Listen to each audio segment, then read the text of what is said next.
Go, go, go! Go, search! Ayun, hinahanap nyo. Natamuan ng pasok, ginamit niya yung ilong niya. Isang magandang araw mga boss amo. At ito si Lakan. Ano daw ang pinampuputol ko ng kuko ng mga aso ko? Kusang napupudpud yan, yung mga kuko na yan. Ginagamit nila yan na panghukay ng lupa dito sa supero. Ano nga ba ang purpose ng aso sa ating buhay? Ano ang purpose mo? Talaga ng mga aso. Ano pangalan ng aso mo? Saber. Anong breed? Rottweiler. Sa tingin mo, anong purpose ni Saber sa'yo? Ano siya? Guard dog. Nagwardyahan niya. Yun ang kanyang purpose. Tapos, stress reliever. Minsan nakaka-stress din. Fast forward muna tayo ng konti mga boss amo. Inimbitahan ko ang mandog sa supero upang suriin ang mga aso ko na may drive. Ngunit, bago ko sila pinapunta, ay nag-shortlist muna ako ng mga aso na papasa ang drive. At iyon muna ang aking ikikwento.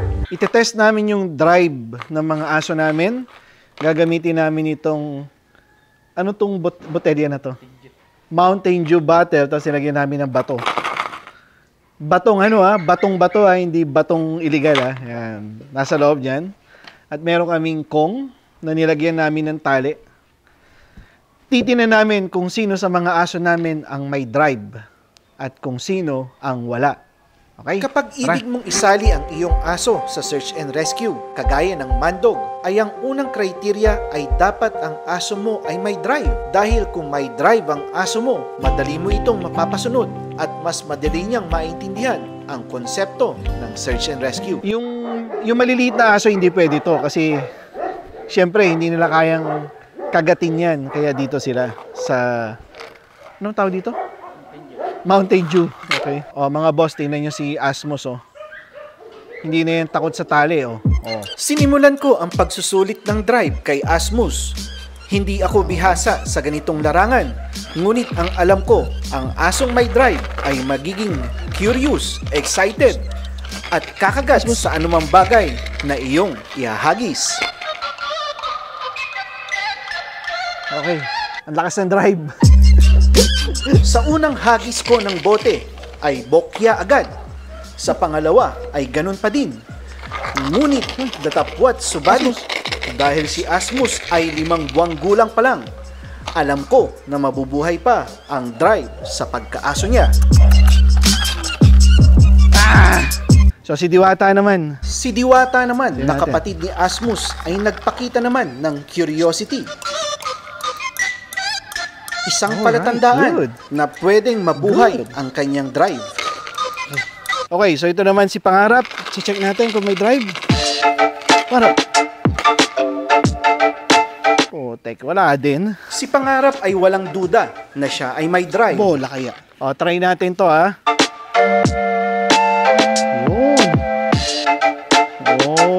Good job. Ngunit sa araw ng pagsusulit ay hindi siya nagpakita ng angas. Buong araw na kasi siyang nakikipagbardagulan sa mga katropa niya. Siya ay lobat na. Harap!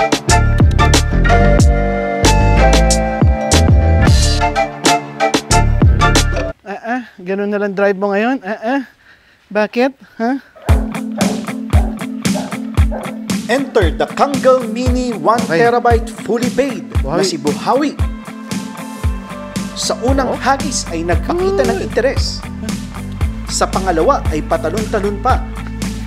At sa sumunod na hagis ay habol sana, kaso natapakan niya ang leash. Uy, hindi ka magiging sardog. Sige ka. Wawi!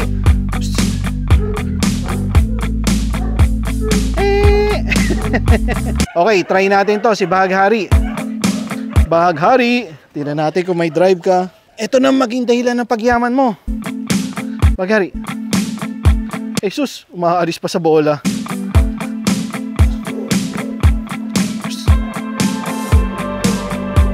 Walang drive to. Anong drive mo? Drive mo kumain. Wala. Natatakot pa Eto, may drive to. May drive tong lumabas ng farm, maghanap ng lusutan. Eto, mga boss, try natin si Kim. Kung may drive ba to. Ang laki na Grabe. Sobra laki mo na. Babalik ka na kay Chinese Sobra laki na. Kim, ito, pwede to dito. Wag dyan.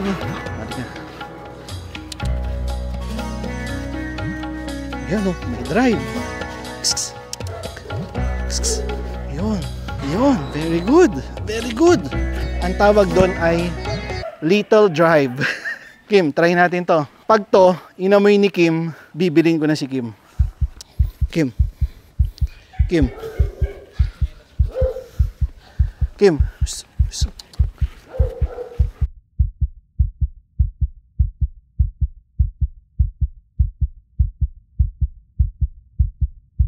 Kapag inamoy niya yan, bibilin ko na siya kay kuya.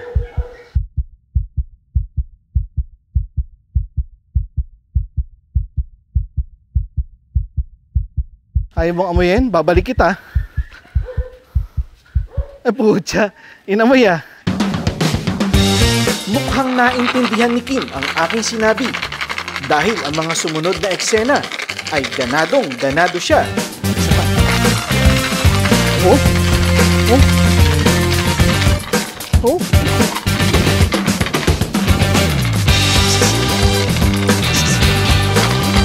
Alright, so mga boss, si Kim merong drive.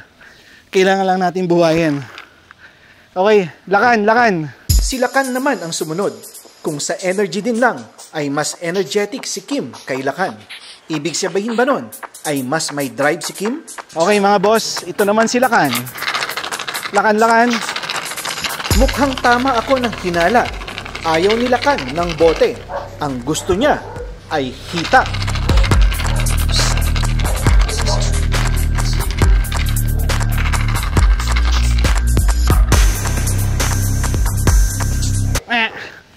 X.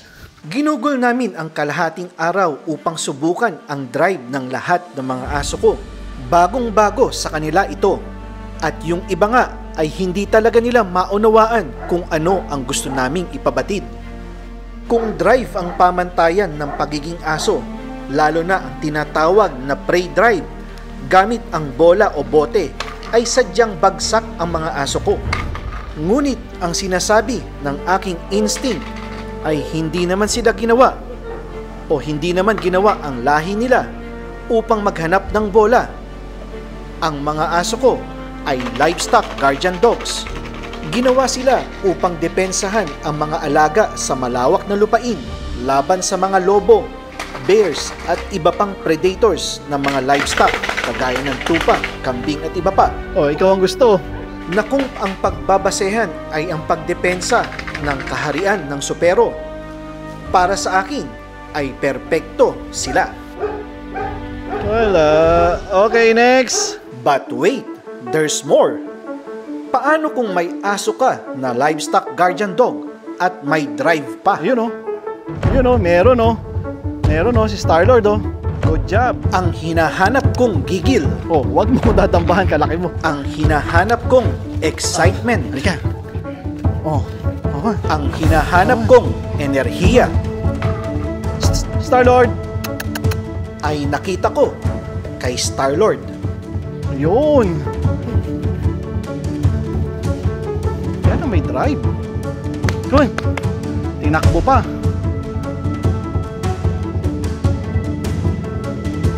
Come on.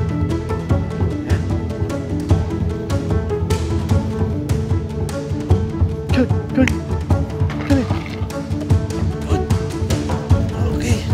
At syempre, papatalo ba naman ang mga Rottweilers ko? Pucha, meron. Ito ang gilas ni Six.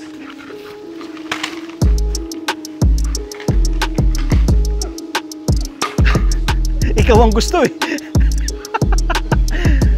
Pucha, magpakagat ka naman. Ikaw na lang di nakakagat sa atin eh. O yun o.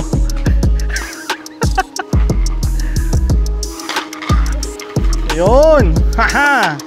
Oh, bigla na-activate. Oh, tinakbo pa. Pagmasdan naman natin ang gilas ni Lucy na anak ni Six. Yun.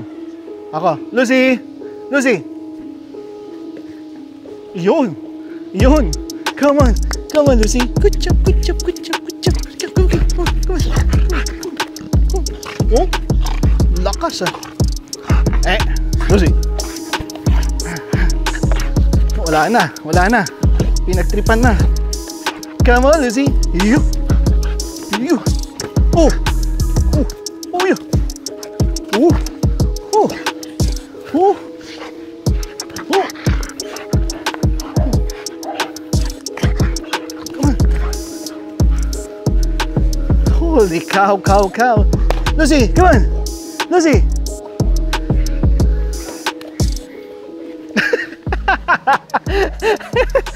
Kinagat ka, boy? Tumama. Dugo, dugo. Sayang, walang dugo.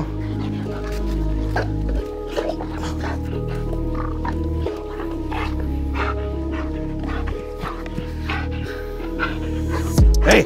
Shh! Hey! Hey!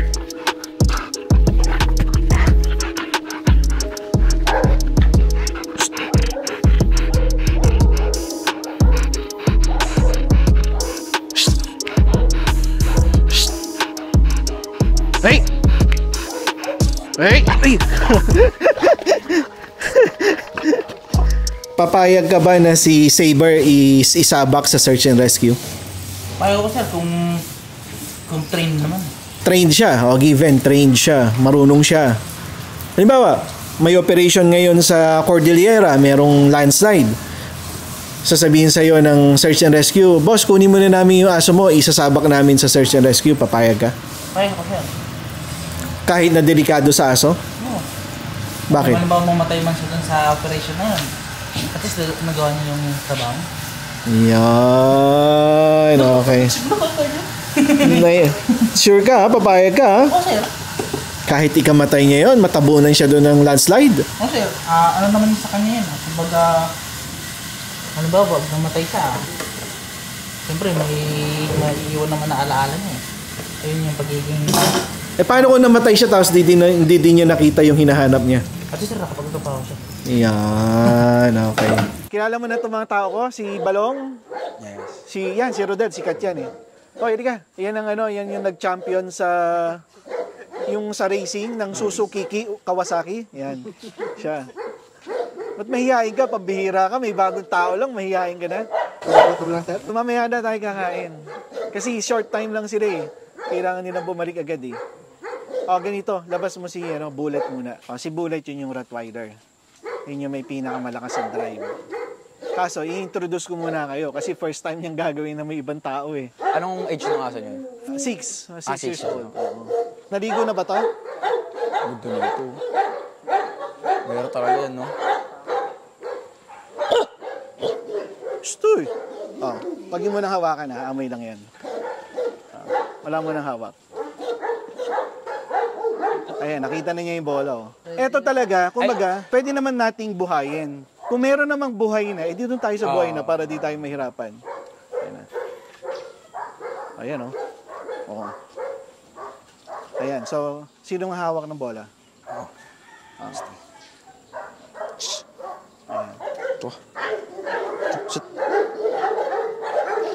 Easy, easy. Ayun. Go! Meron nga to. Oh, nice. Tama si Pangarap, nakipagagawan. Bababa niya yan. Di ba lang agad pag kinuha? Hindi, bababa niya yan. Lapit ka, bababa niya yan.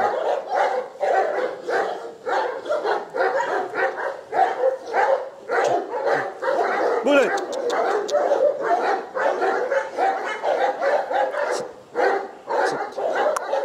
Come on, sit. Dapat pala may leash, no? Go! Meron nga. Gusto. Bullet! Ganyan yung mga sir? Bullet!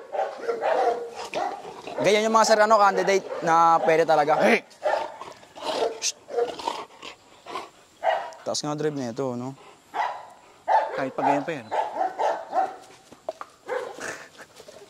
Mahalakas ang resistensya nito, no? Malakas. Hindi siya pagodin, no? Hindi. Ito. Tsaka nakikipaglaro talaga siya, nag-engage siya, no, sir? Oo. Eh!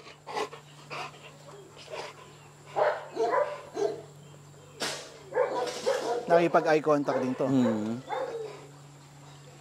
Pangarap! Pangarap! Eto, pasado to. Pasado to. Okay. Di na to kailangan niya, sir? Okay, pag ganito ang drive, anong susunod namin gagawin? Pag ganyan, pwede na siya tumalon sa sa hide and seek. Hahanapin niya yung handler niya. Kung kanino siya yung may pinaka-banding. Oh, sa'yo. So, ikaw ang hanapin. O kaya sa kung tuturuan siya pa paano ang control gamit bola. Kung mag-iagis yung bola, kakalmayin si aso. Pagkalmado na, command search. Tapos hanap niya ngayon bola. Alright, nice. Tama yan, may structure, di ba? Tayo, hagis lang tayo ng hagis eh. Kasi dapat, bago mo siya i-release ng go, dapat kalmado siya eh. Kumbaga yung naghihintay siya ng command mo na eto na, hintayin niya yung command ng master niya. And then, Gawin mo. Hawakan mo yung leash. At parang takot ka. Hindi, hawakan mo yung leash. Ihagis mo yung bola. Sa gilid mo siya, sir. Sa gilid mo. Ikot ka. Yan, sir, ganyan. Ganyan position. Op. Popoy mo, sir. Op. Yan, okay. Hagis mo. Up. Pero dapat, hagis mo. Popoy mo muna, sir. Popoy mo muna. Sir, pasit mo muna, sir. Eye contact, sir. Eye contact. Command, go. Parang nagpapakain ka ng aso.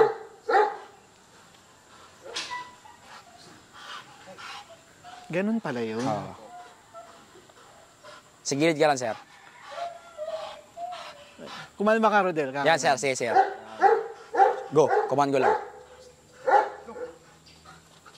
Yan. Ayun, ganun pala. Kasi Galing. hindi niya dapat yung command na... Galing. Ayan. I-praise mo. Halika mo. Sit. Si pangarap. Eh. Ito. Sige, kalma. Go, search. Good dog. Come on. Yes. Come on. Good dog. Go.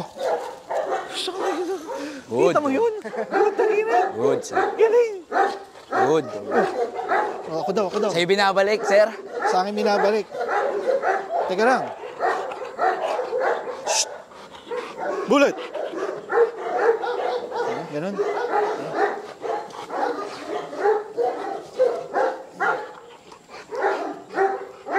Woo! Malakas katawan niya, no? Buhay na buhay siya, no? Bullet! Bullet! Come here! Pasok to, no? Good. Shh. Kaya nga lang, pag sobrang tuwan-tuwa siya, yan, na may misplace yung pagkagat. Gusto mo, sir, subukan mo, ikaw ang magkocontrol sa gilid. Ay, agitate ko yung agis ko. Ikaw mag-agis? Oo. Tapos papapuin mo siya, control mo siya. Okay, sir. Hold position mo, sir. Okay, sir. Papapuin mo. Bullet.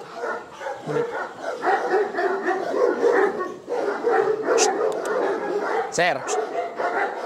Pwede na? Command, go. Paano yung command? Go.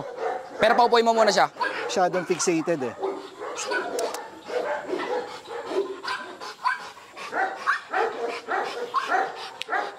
Yan, sir. Go, okay na, sir.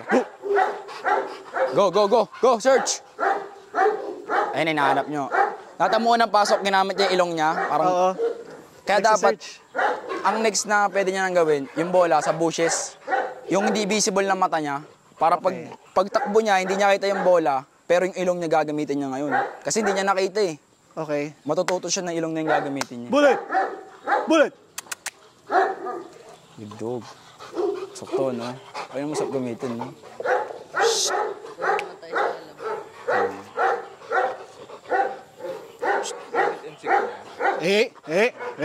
Rodel, di ba pumunta dito yung mandog? Sa tingin mo si Alpha pwede sa mandog?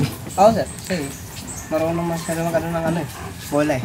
Search and rescue, pwede siya doon. Sa tingin mo, halimbawa marunong siya, pwede siya. Gusto mo ba siyang i-enroll sa mandog? Hindi na po, sir. Dito lang sa atin. Bakit? Kasi tika rito tayo.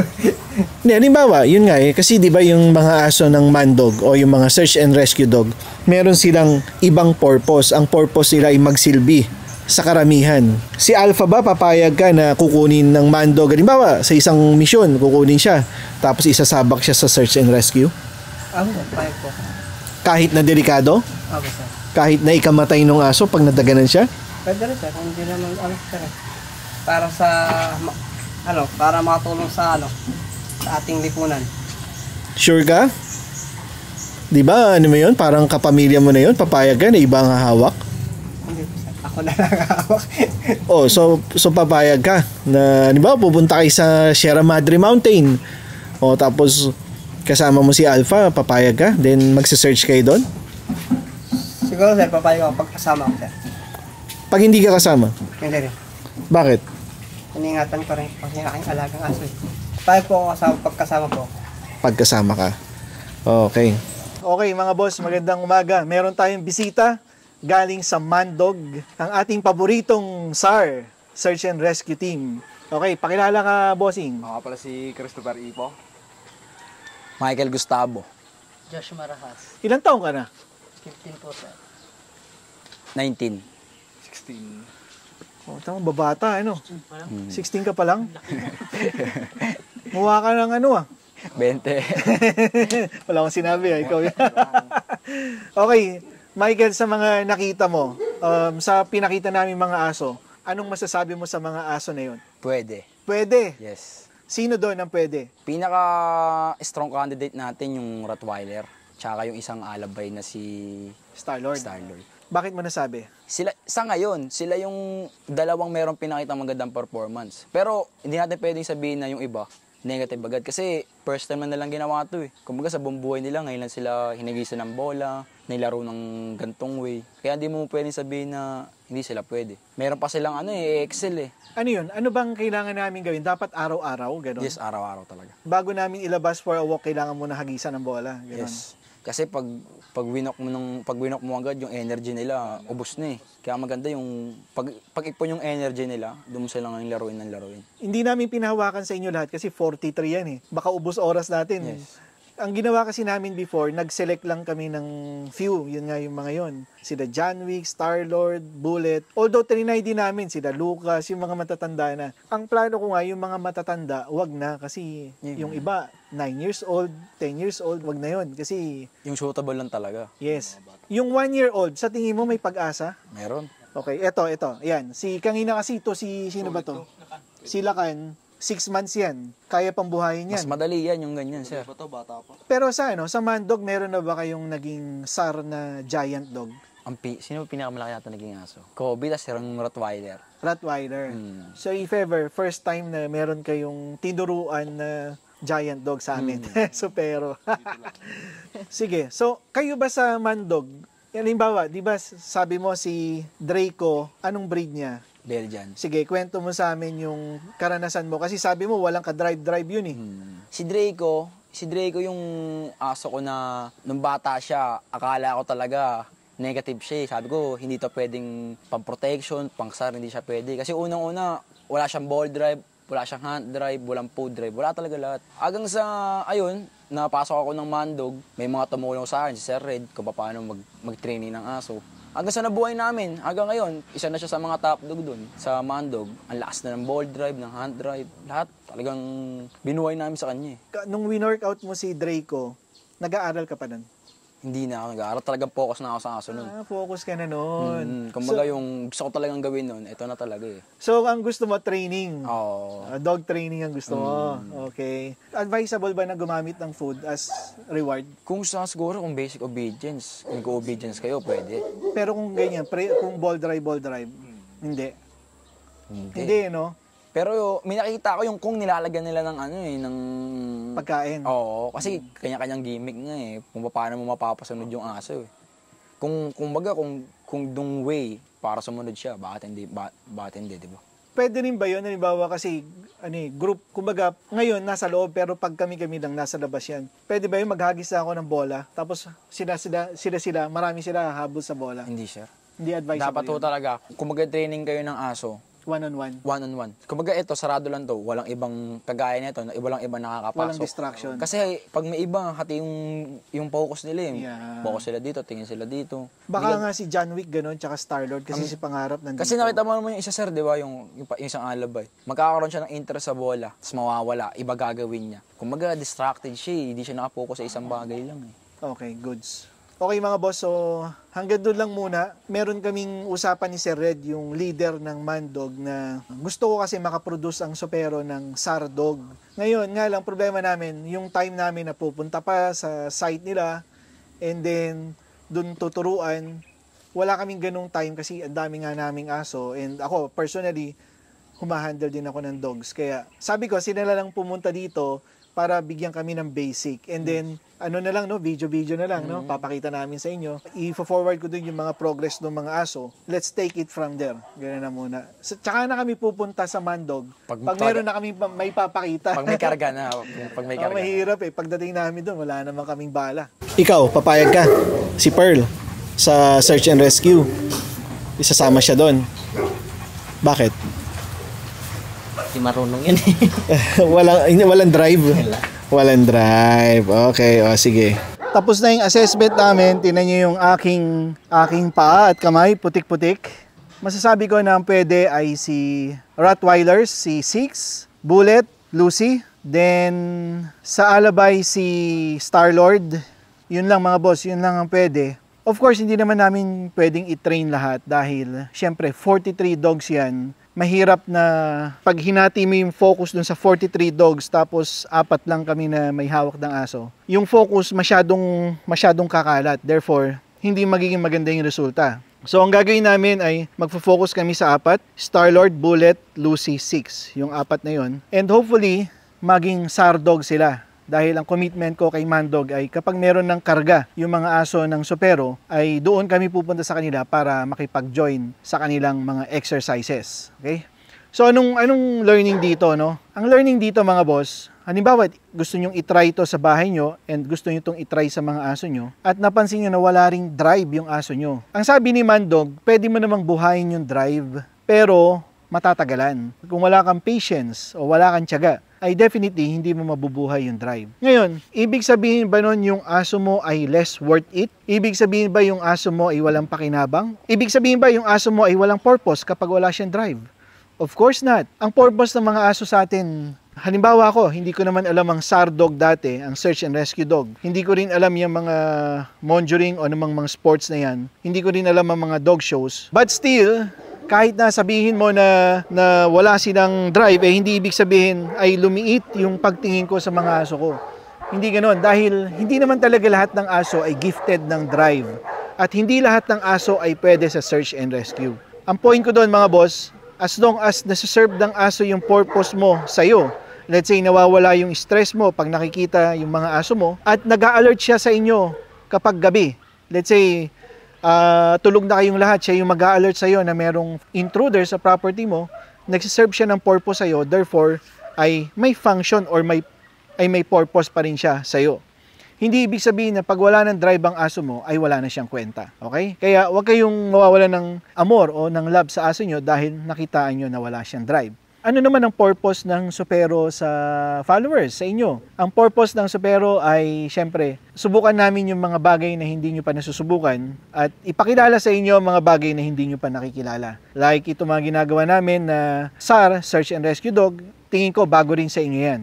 At sa karamihan ay maging inspirasyon na ang aso ay dapat ginagamit ang 4 na paa, ginagamit ang ilong, ginagamit ang pandinig, ginagamit ang mata. Iyon ang pinaka-purpose ng aso. At dapat tayong mga tao, ibigay natin sa kanila ang buhay ng aso na sinasabi namin. Pwede natin silang mahalin na parang tao, pero kailangan din na ibigay natin yung nararapat sa kanila na buhay ng aso. Opisyal ko nang binuksan ang aking mithiin na makapagbuo ng supero Sardog.